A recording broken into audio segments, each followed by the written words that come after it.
उसने बताया कि उसके पति को शाम से ही दस्त और उल्टियाँ आ रही हैं और वह अस्पताल लेकर गई, किंतु अस्पताल में बीमारी की कोई ध्यान नहीं दे रहा था। वह बाहर पड़ा हुआ था।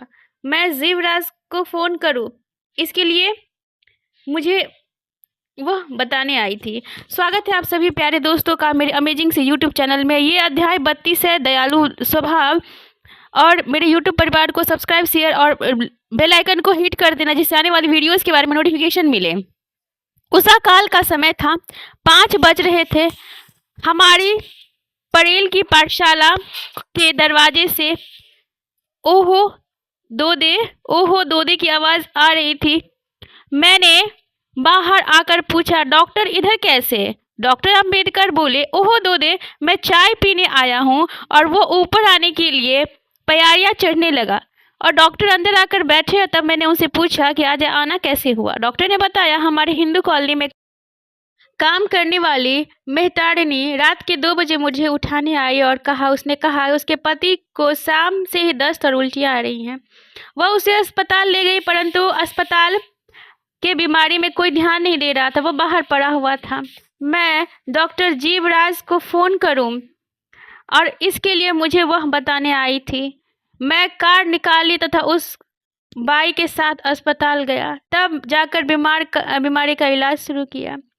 स्वागत है आप सभी का मेरे अमेजिंग सी यूट्यूब चैनल में। आप सभी प्यारे दोस्तों से विनम्र निवेदन है कि आप इसको शेयर, सब्सक्राइब और बेल आइकन को प्रेस कर दीजिएगा, जिससे आने वाली वीडियोस के बारे में नोटिफिकेशन मिले। और मैं आपसे कहूँगी कि पहेट हो गई थी, अतः मन में आया कि आचार दोदे से मिल जाए, इसीलिए आपको आवाज़ दी।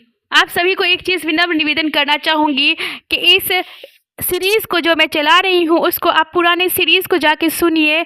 और मैं ये कहूँगी कि बाबा साहेब का तो फ़ोटो से आपकी फ़ोटो देखते हो तो आपकी ज़िंदगी बदल जाती है। अगर बाबा साहेब की कहानी सुनोगे तो पूरा का पूरा ज़िंदगी बदल जाएगी। और मैं ये कहूँगी कि मेरी कहानी मेरी ज़ुबानी, और ये है डॉक्टर भीमराव अंबेडकर साहब जी की कहानी। और मैं ये भी कहूँगी कि आप हमेशा पढ़ाई को तवज्जो दीजिए, पढ़ाई को सबसे ज़्यादा इज्जत दीजिए। और कहते हैं कि शिक्षा इस दुनिया में जीता जागता भगवान है। और मुझे मेरे गुरुजी ने भी बताया है कि इस दुनिया में तुमको रियल भगवान को देखना है तो आईएएस को देख लो, जहाँ पे उनको स्वर्ग मिलता है। तो मैं कहती हूँ पढ़ाई से आप जीता जाता भगवान बन सकते हो, और पढ़ाई जीता जाता भगवान है। और मैं ये भी कहूँगी कि आप हमेशा पढ़ाई को तवज्जो दीजिए, प्रायोरिटी दीजिए। और मैं आपसे ये भी कहना चाहूँगी कि अपने बच्चों में पढ़ाई के प्रति जागरूकता पैदा कीजिए और डॉक्टर भीमराव अंबेडकर साहब जी की कहानियाँ सुनाइए। और वो कहानी प्रेरणादायी होती है, और ये कहानी इतनी प्रेरणादायी होती है कि मैं आपसे कह नहीं सकती हूँ। और मैं ये भी कहूँगी कि जहाँ आप सदाचार का और बुरे व्यवहार का, जहाँ भी सदाचार का भावना जहाँ नहीं देखते हो, जहाँ बुरे व्यवहार का भावना देखते हो, वहाँ पे एक शिक्षित इंसान चला जाए तो वहाँ पे उसके देवी देवता की तरह पूजा जाता है। उससे अच्छे से बात करते हो और अच्छे से अच्छा से आप पेश आते हो।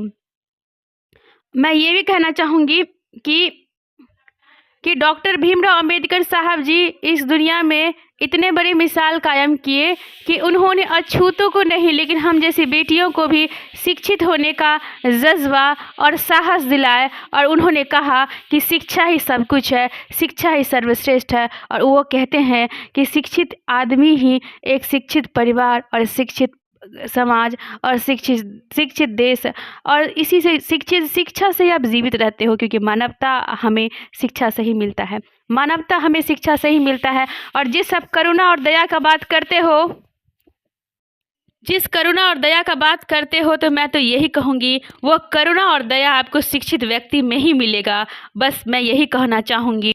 ये भी बहुत अच्छी बात है इस समाज में।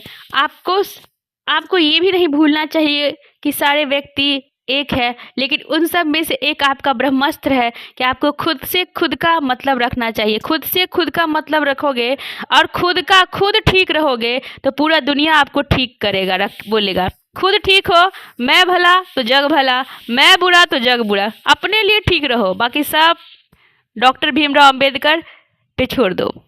और उनकी कही बातें मत भूलना। डॉक्टर भीमराव अंबेडकर साहब जी की जय हो। और like share and subscribe, press the bell icon.